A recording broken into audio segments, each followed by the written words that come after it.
Hey, Jonathan here. So today we're going to talk about white model rendering, how we can do it in 3 minutes, and what can we use this for. Let's do this.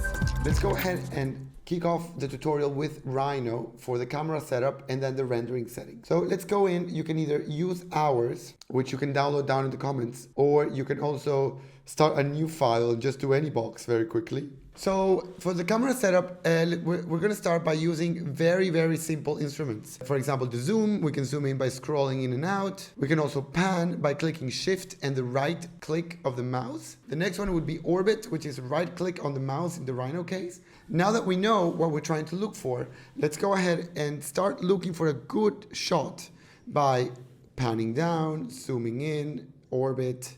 All right, so now we start telling a story. We can see a background, we can see a sky, and then your project is somewhere. Now we have to do the parallel perspective, because right now we have the vertical lines are not vertical. Projection, 2-point perspective, do it. There it is. Now the camera moves a little bit again, so you need to readjust it. Exactly. Now you see how all the vertical lines are actually parallel to the frame of the image. Now that we're ready, let's go ahead and save the view.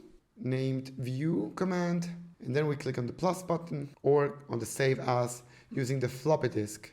I want to teach you another way to get your camera right, which is orienting a camera to a surface, which I think is very, very useful.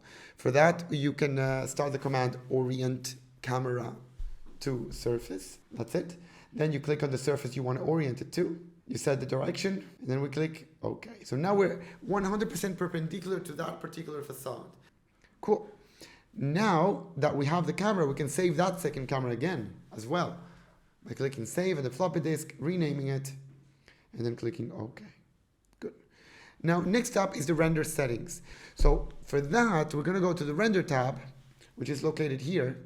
Then we're going to set the size of the frame to 800 by 450 pixels, which, yes, it's very little, but it's all you need at the beginning. Once you start using it and iterating and trying it out, you can start upping the pixels or changing the background or changing the quality of it. Next up is the background. We can customize it. For that, we go into the background. We can change the color to white or to yellow or to whatever it is that you want. Then we can go to, you can see how it will look by setting the display mode to rendered. And we can then click render and hope your machine does not explode. Now you can see on the bottom left, you see it says 50 samples in 1.45 seconds. And the amount of samples is what it's going to change the amount of noise you get.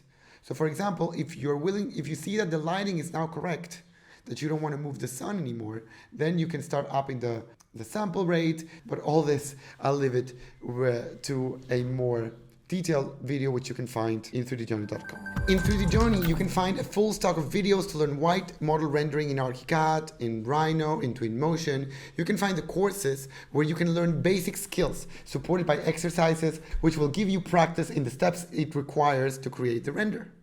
Then, if you want to keep going, we also have tutorials, which allow you to apply the newly learned skills and develop a complete architectural rendering based on an excellent reference, the Schneller Bader House von Andrea de Platzes.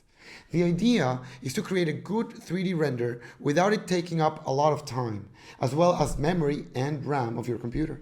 Something simple and clear that can be sketched over and express the entire project idea you have. Now, when we talk about the use cases, there's a very common misconception that renderings have to be expensive, photorealistic, and incredibly detailed, which is true if you have already worked enough on the project so that you actually have something to show. At the beginning, you should only show what you worked on.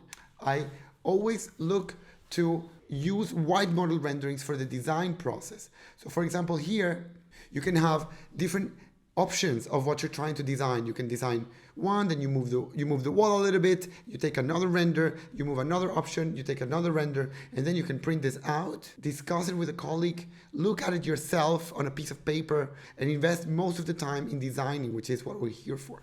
So now, if you want to see more of this, don't hesitate to check out our website, 3djohnny.com, where you can get access to this and hundreds of other videos, which will equip you with more skills to develop your architectural project.